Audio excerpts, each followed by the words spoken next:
আসসালামু আলাইকুম রহমতুল্লাহ। আজকে একটা বিষয় নিয়ে কথা কইমু যে ব্যর্থতা নামক শব্দটা আমরা মাইন্ড থেকে একদম মুছে দিয়ে ফেলতাম। এই শব্দটা আমরা মাইন্ডে রাখতাম না।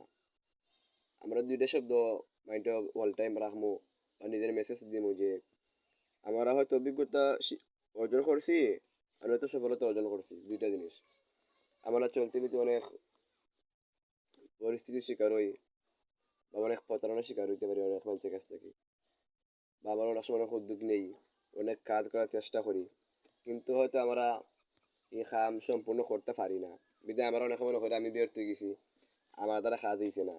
না, এই সময় আপনি নিজের ব্যর্থ এই মেসেজটা দিবা না যে আমি ব্যর্থ হয়ে গেছি।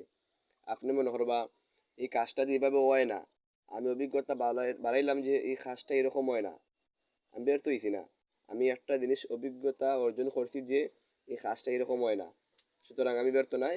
আমি চেষ্টা করবো অন্য প্রসেসে, আমি জানলাম এই প্রসেসে কামটা হয় না, আমি অন্য প্রসেসে কাম করবো।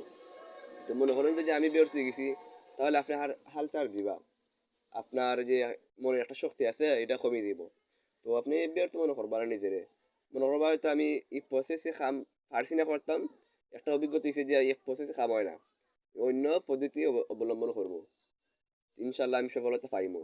যদি মনে করেন ব্যর্থ হয়ে গেছি আমি, তাহলে কিন্তু আপনার দ্বারা কোনো কাম হইতো নাই, আপনার লাইফে সফলতা পাইতে নাই। সুতরাং ব্যর্থতা শব্দটা আপনার মাইন্ড থেকে একদম মুছে ফেলতে হবে।